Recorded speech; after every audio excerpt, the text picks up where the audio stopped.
Hi, this is Rabbi Chaim Coffman. Welcome to our 43rd installment of the Torah portion of the week. We're holding by Parshas Maasei, which outside of the land of Israel, it'll be a double portion of Matos and Maasei, and in Israel it'll be Parshas Maasei, so we'll both be on the same, outside the land of Israel and in Israel, we'll be on the same page by this coming Shabbos. And the reason that sometimes you have a double parsha is that if there's not a leap year, or there's an extra month, so therefore you have to double up some parshas in order to be able to finish the entire Torah within the year, by Simchas Torah. So sometimes you'll have certain portions that will be doubled up. Anyway, this is going to be on Parshas Maasei. At the beginning of the Parsha, chapter 33, it says, "These are the journeys of the children of Israel who went forth from the land of Egypt according to their legions, under the hand of Moshe and Aaron. And Moshe wrote their goings forth according to their journeys, at the bidding of Hashem, and they were there. And these were the journeys according to their goings forth. They went here, they went there, they went the other place." Right, as the Torah is going to say. So that's chapter 33, verses 1 and 2. So there's an interesting thing that my Rebbe here points out, says, maybe that one thing is it mentions the travelings of the Jewish people, right? Masosehen. The word Maasei literally means to travel, to go. But it also mentions where they stopped, right? They went from one place and then they stopped. They went to another place, then they stopped. So even though, it talks about each place that they stopped, where they continued, right? Their Maasei, like where the children of Israel went. So the question is, okay, they went here and then they stopped. They went here and then they stopped. What is this stopping? Right? Is this stopping something separate? Or is it part of the going process? In other words, you go and you stop. It's all part of the same, it's all part of the same process of going. So he wants to say that when the children of Israel were on their way to the land of Israel, now remember, because of the sin of the spies, they had to sort of go around China or go around the desert for 40 years to those people died out that weren't allowed, that generation died out, they weren't allowed into the land because of the sin of the spies. Anyway, they sort of went around in circles. So each time that they went somewhere, they also ended up in encamping between each travel. So they traveled here, they stopped, they encamped, and then they went to travel somewhere else. But it was really, you don't look at it as two separate things, as he wants to say here. Really, it's one and the same. They travel and they stop. It's all part of the same. It's called traveling. Just because you stop doesn't mean it's not part of traveling, right? If a family goes on vacation and they drive to a number of places, so even if they stop overnight and they go from place to place, so even though they stopped, that means they're still going. Even though they stopped, it's still part of the it's still part of the going process. That's what he wants to say, and he compares it. Now, it's an interesting thing that I want to harp on for a little bit here, and that is that he compares it to mitzvos and ruchnius. Ruchnius being spirituality, that a person continues his whole life, right? A person, when they live, whatever they do, they're going, right? You're going somewhere, or maybe you're coming back from somewhere, but you're always on the run. You're always on the move, right? No one is ever stationary. So in this world, what are we running to do? Right? So simply we would say, well, running to make money, right? The whole purpose of what we do, going to school, university, college, is to make money, to get a job, right? So we're going, towards that. But if we live in this world, which we do, is that the only thing we do? right? Are we only here just to make money? Put our, see how much we can acquire? Is that the goal in this world? So Mary points out, what are you doing here? You put your best foot forward. You put as much effort as you can in acquiring spirituality. And when acquiring spirituality, say that 5 times fast, when you acquire spirituality, that's for the future.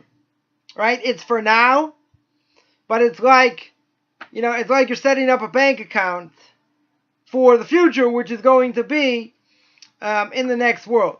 So we know, or if you don't know, you'll find out.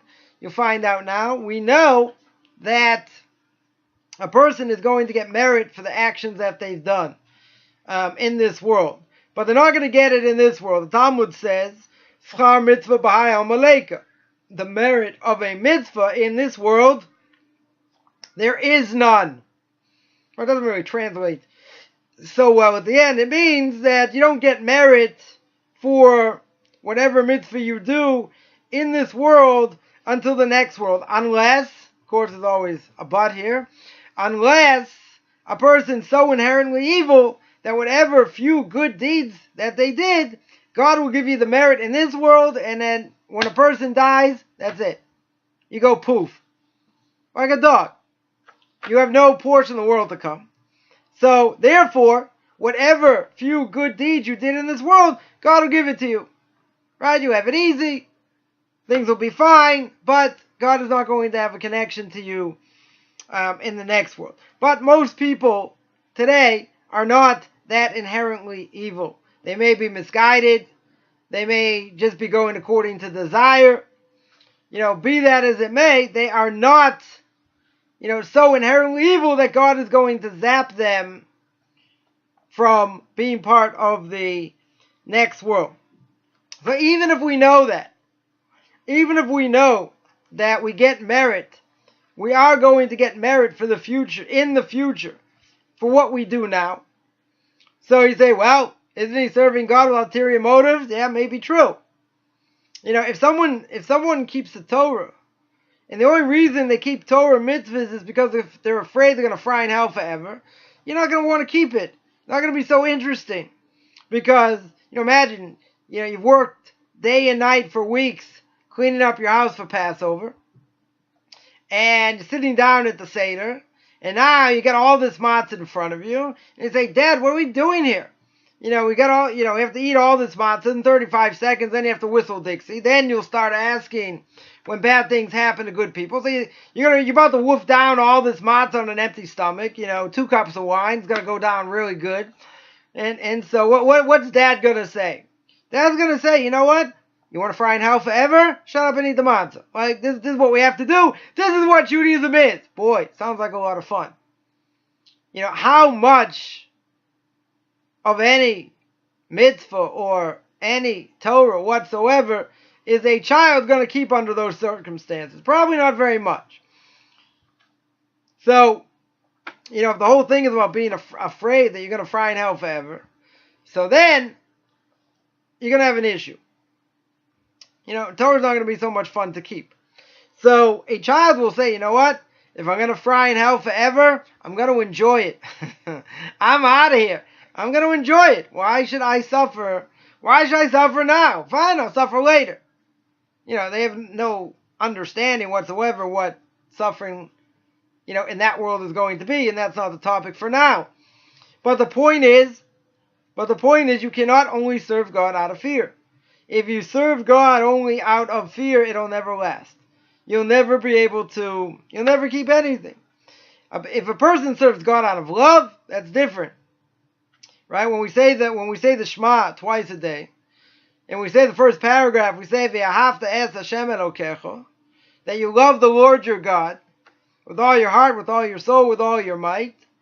The word V'ahavta, the root of the word is hav. Really, the root is ahav, to love. But if you break it down, the root is hav. Hav in Aramaic means to give.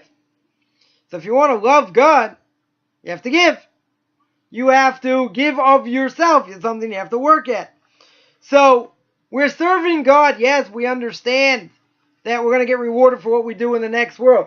But the reality is But the reality is you want to serve him because you believe it's the right thing to do. Forget about reward. Right? Someone once said, well, when I die, I'm going 6 feet under. So I said, I hope for your sake you're right. But I said, if I'm right, then you might be in trouble. So the person asked, they said, what would happen after 120 years? Right? You die and you find out there's nothing. There's no next world. There's no judgment. There's nothing. You could have done whatever you wanted and you blew it. Right? You had all these quote-unquote antiquated laws. Didn't make any sense. You live backwards, blah, blah, blah. Like all the same things anti-Semites say. Right? Jews may say these comments against Orthodox Jews as well. You have to be normal. You have to live in this world. Don't dress differently. Don't act differently. The non-Jews will hate us more. Blah, blah, blah, blah, blah. Right? So this was the question. This was the question. If you found out, after 120 years it wasn't true, what would you say? So the first thing I answered was, I don't think that's true. I definitely don't believe that there's not nothing there, in the next world. So I said, even if I would agree with you and say, God forbid, you're right, there's nothing, in the next world. At least in this world, there's no other system. I'm going to repeat that. There's no other system in the world that a person can live and have the most meaning in life other than keeping the Torah and doing mitzvos. All right, the loaded statement. How do you know it's Torah and not, any other so-called religion? How do you know it's right? Right? It's not, again, not for now, to bring all those proofs why, we certainly believe it's the absolute truth and the absolute word of God. The point is that, is there a next world or is there not? And even if there isn't, God forbid, did I live my life the most moral way I could? Did I get the most meaning out of life to maximize, what I'm doing here on this earth for however long? So, if there's another system out there, that works, that makes sense, that's eternal, that can be passed down to the next generation, and it works on a regular basis. In other words, you don't have people dropping like flies, and, it's passed down from parent to child, throughout the generations. So then I'm open to listen, right? We'll listen to such things. I don't believe there's anything out there, that's even close. If you're looking at the bigger picture, you're talking meaning in life. There was how do I define meaning? So most people, I'll harp on this for a second. I don't want it to be, the main topic here. The point is that, we'll define meaning as the rest of the world looks at the world as fantasy. Right? It's all make-believe. Why? Because there's a whole culture out there that most people in that culture, the most important question that they'll ask is going to be, do I put ketchup or mustard on my hot dog? They're like, ketchup, mustard, ketchup. Say, what about relish? Oh, relish, didn't even think of that. Yeah, pass potato chips. Most people are not interested in this question at all. They're living life because they're living life. They were born, this is what they do, these are the parents they have, whatever values they're given, this is what they do. And they somehow muddle their way through lives. And nobody is spared of having it easy. Everyone has it difficult in some ways. So when we have difficulty, the question is, how we deal with it. And a lot of people, even if they have difficulty, right, the best way to deal with it is no pain. I don't want to feel any pain. Make the problem go away. So the more money you have, the easier in some ways that is. Right? You get other people to deal with it. And you yourself don't deal with it. So the question is, what are we doing in this world?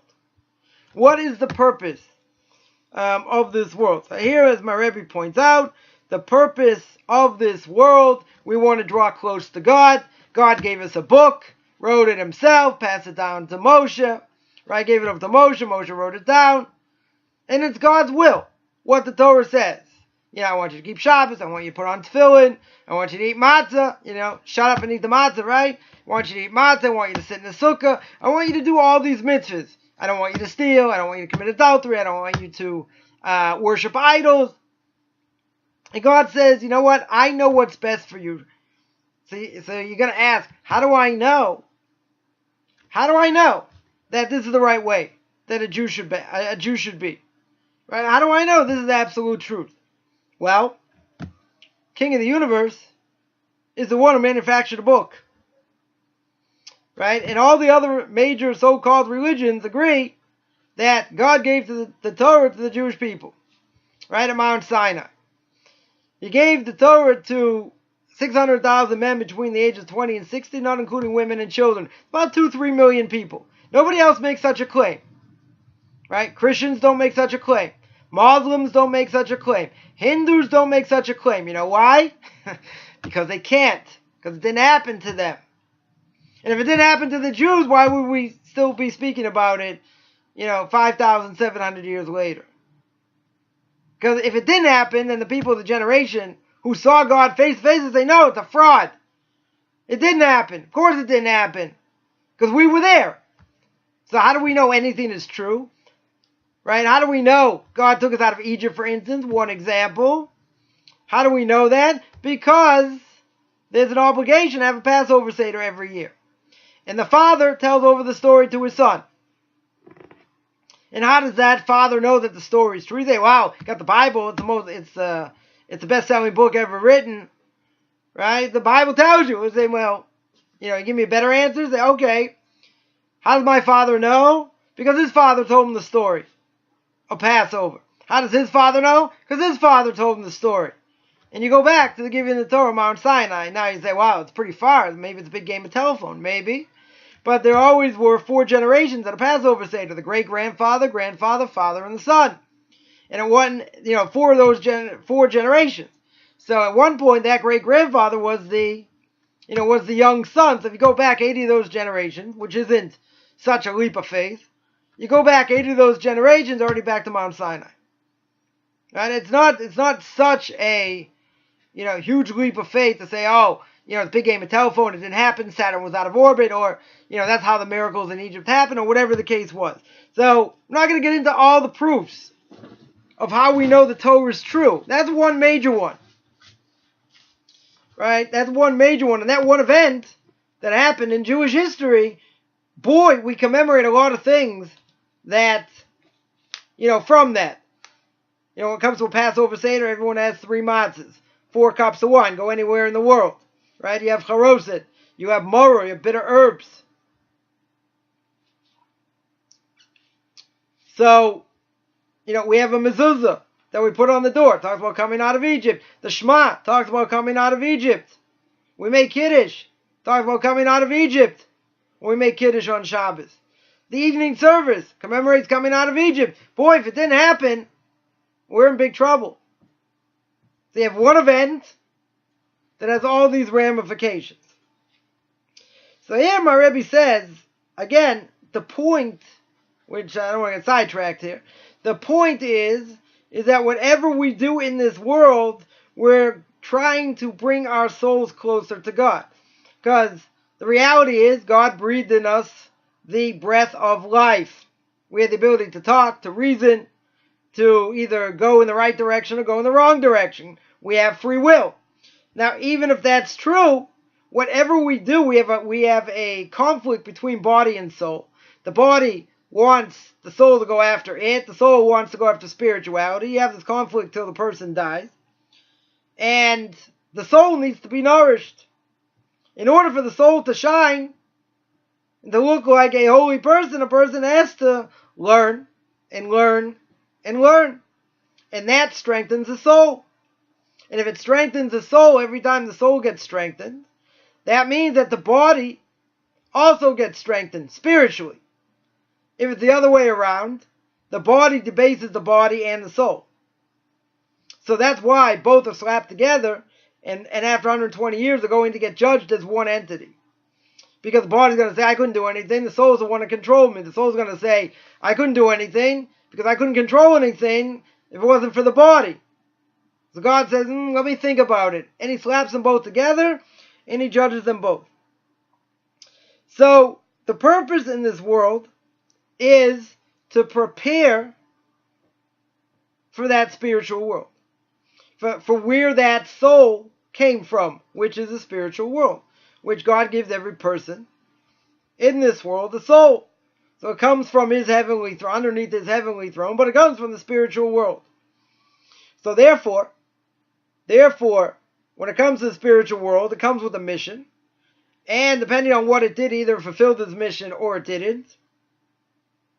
To some level, it's going to get judged. But again, when the soul is in the body, the soul, to the best of its ability, wants to draw close to the source. And the source is God himself. So you're going to say, wow, it's extremely difficult in this world to do such a thing. We have so many other things going on, and we're torn in so many different ways, and we have so many different distractions. You say, how is that possible? How is it possible to try and be a spiritual being, in a physical world, when the most important thing people may ask is ketchup or mustard on my hot dog? It's a good question.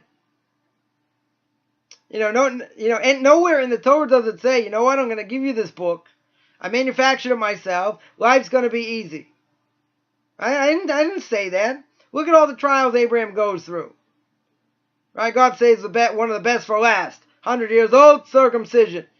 So imagine, he gets all this merit for what he does, and he goes through unbelievable trials. Right? His wife gets taken. It's a war against the 4 kings against the 5 kings. He tries to save his nephew. The Akedah, the binding of Isaac. I mean, there are a lot of trials that he goes through. So God says, Abe, you like my covenant? You like my covenant? Oh, don't forget about that flint rock. Don't forget to take off that foreskin at 100. Wow, boy, what a covenant.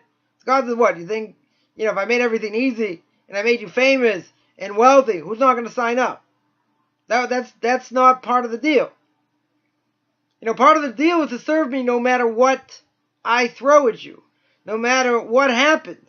So God looked into the world, and he saw that how strong Abraham was, and what he was going to be in belief in him, etc., that he made him the root, so to speak.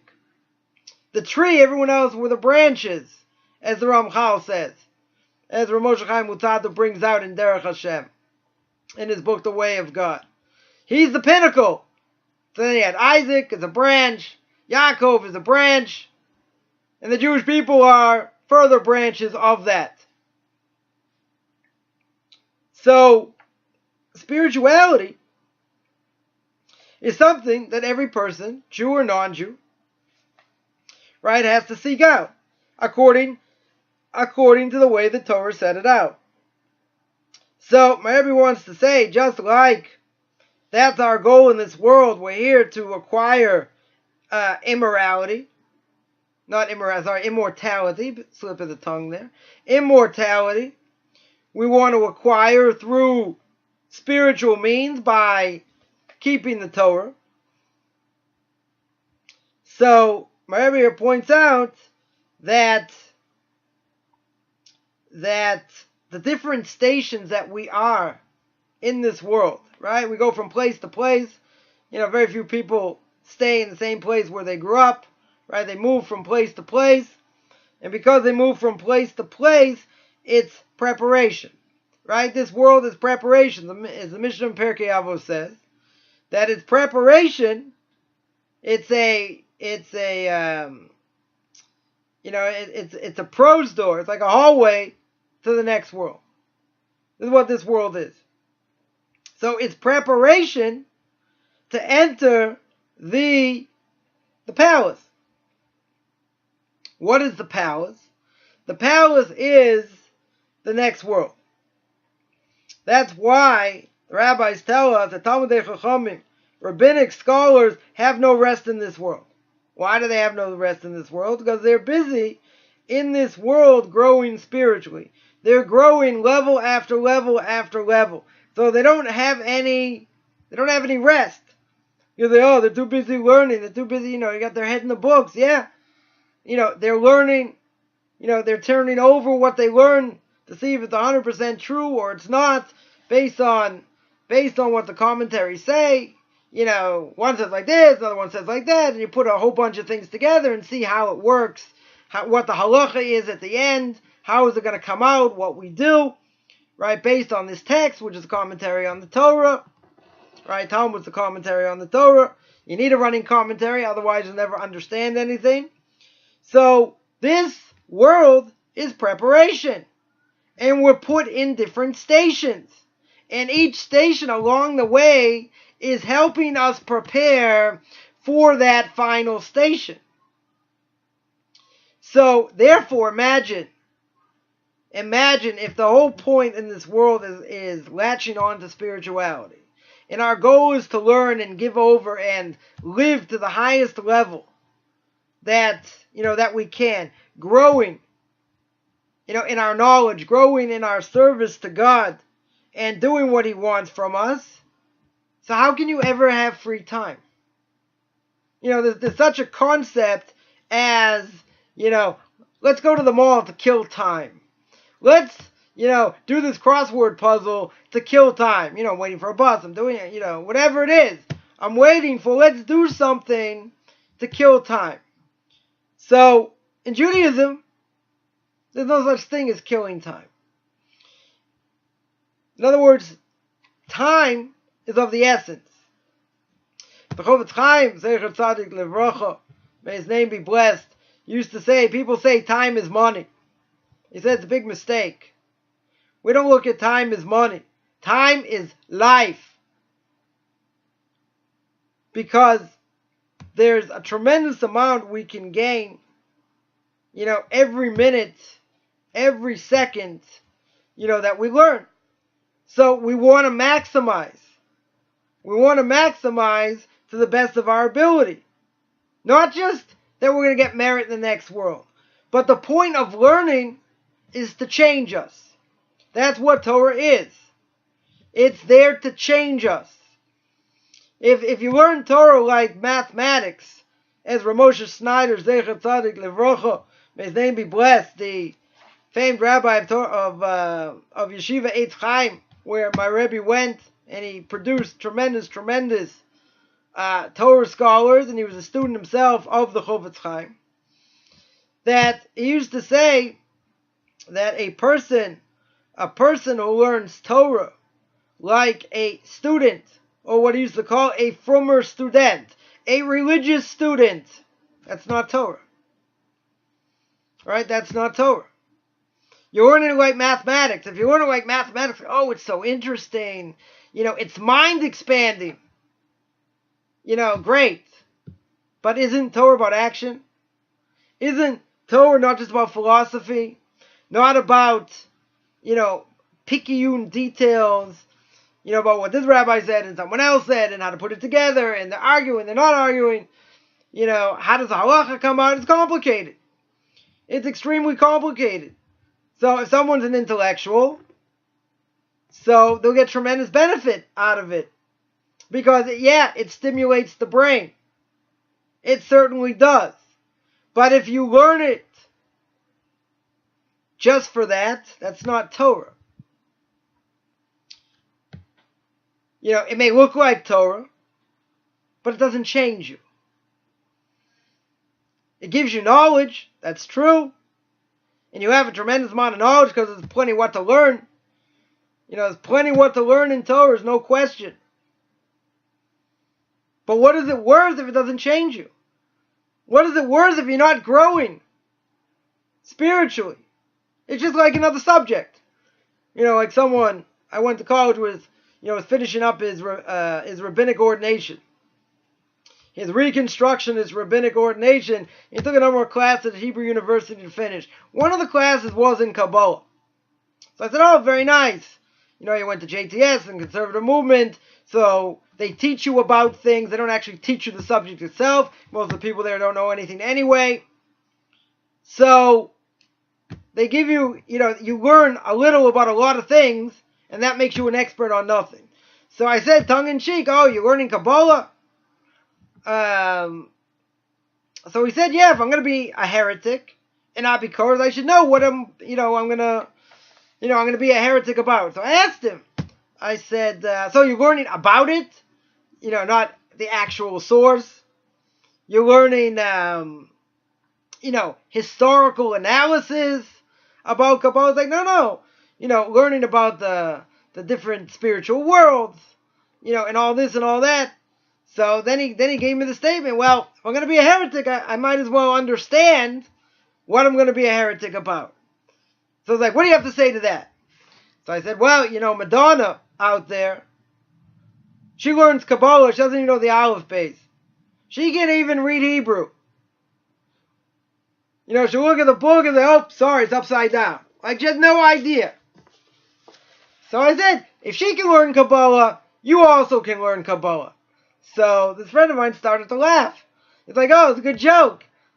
So I said, that wasn't a joke. I said, she doesn't know anything. You don't know anything. I said, how do you expect to think that you're going to understand and know really what Kabbalah is? So then he said, well, isn't it true people learn Kabbalah? They're only supposed to learn until after the 4 days? I said, yeah, when they've learned a lot of Torah.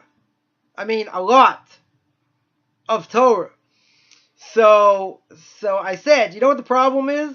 The problem's like this. If you study high mathematics, you cannot study calculus without knowing algebra. Can't do it. Right? The two go hand in hand. One's beginning stage, one's a later stage. You get to the later stage eventually. This is the same thing. If you don't have the basics, and your stomach is not full of a tremendous amount of Torah, it's going to help you. You'd be thrown at, these high lofty ideas, etc. Forget not understanding the words. It's very difficult Aramaic to try and understand. Certainly need someone qualified to teach it. Even so, how much you really think you're going to understand if you have a first grade Jewish education? That was the beginning. That was the end, of that conversation. So, getting back to the main point here, is that the goal of what we're striving for is, you might say, yeah, we're striving for the next world. But even if there wouldn't be a next world, even if, God forbid, we'll go on record, even if, God forbid, there wouldn't be a next world, is there anything greater than this? Anyone who's ever absorbed or been involved, in Torah learning or in mitzvah observance, right? If they've done it the right way and it's affected them the right way, there's nothing greater than that. Again, everything else is just a distraction. But the point is, these rabbinic scholars, now we'll just take it to a different level. These rabbinic scholars, they have any rest in this world? They're too busy learning. They're too busy, figuring out different ways to learn things up and how it applies. Or, coming out with their own Torah, with their own novelty. Within a framework. Within a proper framework. So how can you have free time? So how can a person learn for so long and just not get fried out and, the brain doesn't just go to mush or whatever? So, some people will say, if your brain is tired, learn something, that's less taxing. Within Torah. But it's all encompassing. So that's why it says that they have no rest. They have no rest in this world. And the Torah that they learn, and they continue to learn, what does it do? What it should do, if a person's learning it properly, doesn't mean that we don't make mistakes, and we're not lacking in different things, or whatever the case may be. At the end of the day, the purpose of Torah is to make you a mensch. right? That you should have good character traits. Torah is about changing us. A part of learning Torah is musar, or if you want to say it in proper Hebrew, musar. What is musar? Musar is ethics, right? So some people spend, at least 10 minutes, 20 minutes a day going through ethical works that make us feel like a piece of dirt in order that we know we have a long way to go. And we want to work on changing bad character traits. So if a person is constantly aware and constantly strives to do that, they eventually are going to become great people. The reason is because they're living up to the ideal. And they're doing everything in their power in order to live up to the ideal.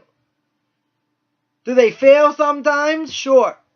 Do they make mistakes at their level? Everybody makes mistakes.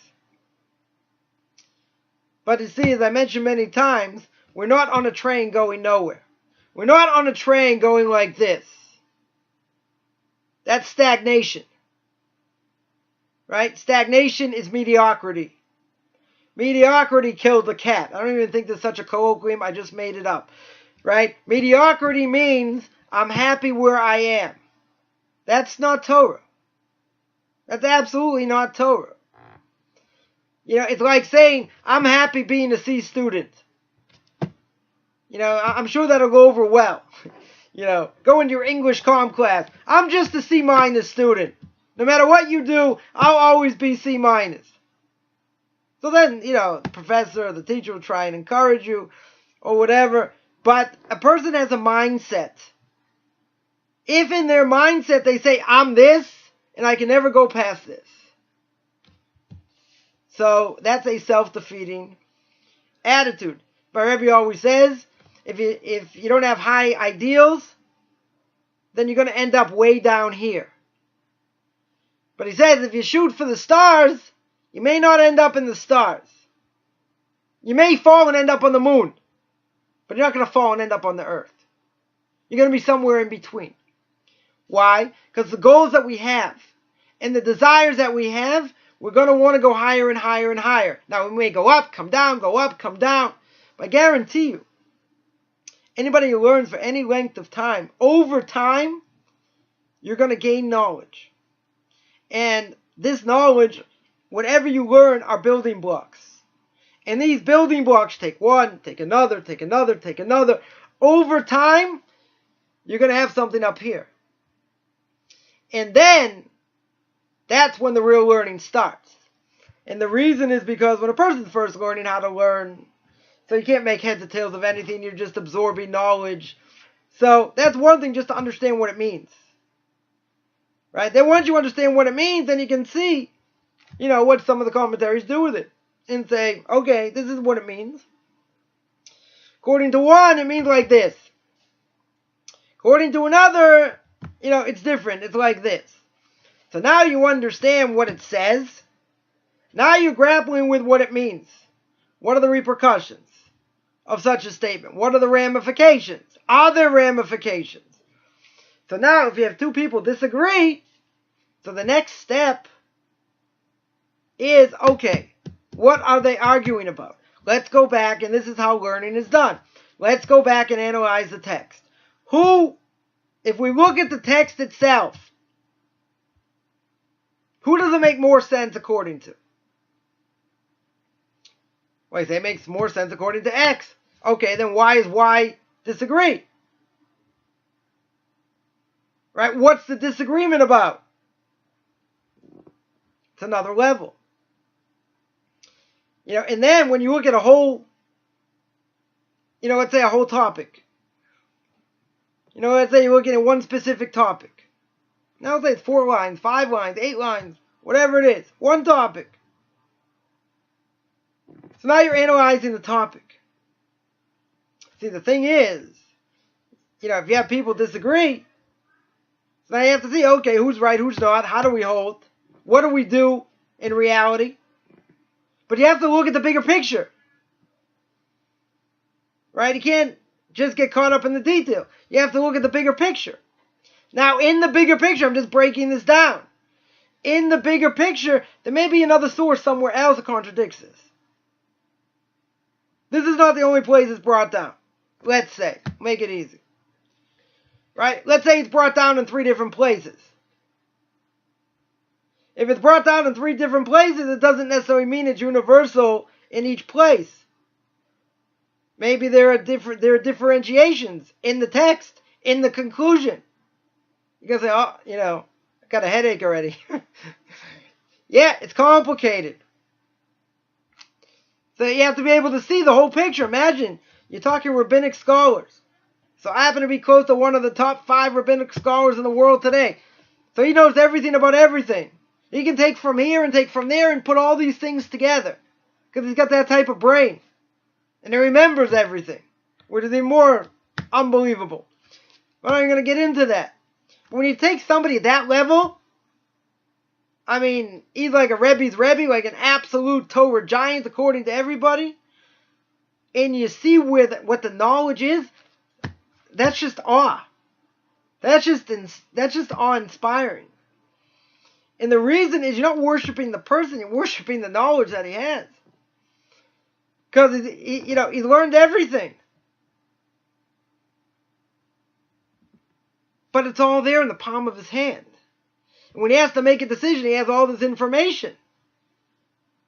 And he's got all these other sources. Early commentators, later commentaries, how we hold, how we don't hold, this, that. It's all there. So Kainar, he's over 90. What do you think? He's just resting on his laurels? He's still going. He's giving classes. He's writing. I mean, it's unbelievable. To see so much knowledge, amassed, by one person and being able to retrieve it whenever he wants, that's awe-inspiring. I mean, I can't even give it words. I got a question on this? Yeah, boom, boom, boom. Tell you the source, where it is. I once asked him something, he's like, you're in the wrong group. Pick another one. All right, there are 6 orders of the Mishnah. He's like, nope, you're in the wrong one. I thought all the damages, it was somewhere else in, had to do with, with things related to women, marriage, divorce, that type of thing, which I wouldn't have necessarily thought of that's where the source was. But anyway, he's like, nope, you're in the wrong order. Think again. Think again. So, I mentioned a certain tractate. Okay, you're getting closer. I mean, like, it was there. It was there. He's just playing with me. But that's like unbelievable. So you're going to say, well, how much can a person learn? How much can a person know? It's infinite. There's so much to know, right? It's, we almost give up and say, we can't do it. It's just too much. But if a person's dedicated, you make the time. There was a famous story with the head of the Muslim movement, or the Musar movement, Rav Yisrael Salanter, Zecher Tzadik Livrocha. And someone came to him and said, I only have a certain amount of time to learn. I only have, 15 minutes to learn, 20 minutes to learn. What should I learn? Should I learn Jewish law, halacha? Should I learn Chumash, the Torah itself? Should I learn, Talmud? What should I learn? So Israel Salanter said, you should learn Musar. You should learn, works of ethics. You only have 15 minutes to learn that. So his students were a little bit surprised. Why not tell them to learn, the laws of Shabbos, Talmud, like, something more concrete. Why tell them to learn, something about ethics? So Rabbi Salanter said, he's going to learn Musar, and he's going to find that a lot of the Musar works say that,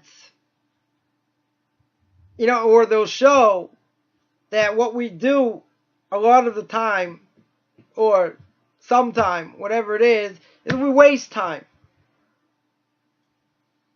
There's time we could be listening to a class, learning something or whatever, and we waste it doing something else. So he said if he learns enough Musar, it won't take that long, he'll realize he doesn't have 15 minutes to learn. He's really got a lot more time. And then when he's got a lot more time, he'll learn these other things also. It's a very ingenious way of looking at things. Anyway, the other thing that I wanted to harp on, which, is similar to what we said before. And that is that we have to put our best foot forward. You see, when it comes to the next world and spirituality, you got to do something in this world, something spiritual to merit it. Some mitzvah, gave charity, did something. Because even if miraculously you get into the next world, if you didn't prepare in this world, what are you going to have there? You can't imagine. Even if a person makes it under the feet of righteous people in the next world. Can't see anything, can't really hear anything. Well, at least you got to the show. That's true. Probably it's better to get to the show than not get there, 100%. But if you didn't prepare, how much benefit are you going to have for eternity? Because then you're going to see things as, total clarity. And you're going to see, oh my, I really missed out. I'm only getting like a tiny thing, but I can't even really benefit from it because I wasted my time in this world. So, we're only here for a certain amount of time. We got to make the most of the time that we have. Because if you don't make the most of the time, it's going to get wasted. In the essence of what you're doing here, you just ruin why God created the world. Right? If you look at the world as for me, and it was created for me, let's say not for you, like each person's their own world, and you have some specific task, it has to do with spirituality. Right? A person can't say, my task in this world was to make as much money as possible. That's not a task. That's a fleeting purpose. It doesn't even give you happiness at the end. Makes life easier in some ways, but it doesn't make you happy. What does the Mishnah in Pirkei Avos say that makes you happy? You're happy with what you have. You're not trying to amass, millions and billions so you can have all this power. Some people think that's the way they live. But God's not going to put that DNA into a person and say that, into a soul, put it into a person and say, that's your only goal in life. A person may take that as his goal. But that means he just screwed up his own DNA. And he manipulated his own DNA for something else. So I say, how can you do that? Your soul's a soul, you're right. But the soul can get lost in this world. Soul can get demolished by the body. And therefore the soul is just dragged around and basically dies. Because God, if God is purely holiness, and he represents absolute truth, how in the world could he put a soul into a body for the sole purpose that soul should acquire, millions and billions? Right? That doesn't make any logical sense. So the goal is we're trying to acquire, ruchnius. We're trying to acquire spirituality. And even though we understand there's going to be something in the next world that we're going to get the merit for the mitzvah in the next world, we're building ourselves, we're making ourselves better. Because when we act on our good inclination, and we do acts of chesed, we give charity, we help Granny cross the street, we do good things, that makes us feel good. That gives the soul life. Person takes an apple, makes a blessing over the apple, and he makes the right blessing. Right? It strengthens his soul. Everything we do, spiritual repercussions, physical repercussions. I speak about this quite a bit in my class on Derech Hashem, and my intro to Kabbalah class. So the whole world is interconnected. It's amazing.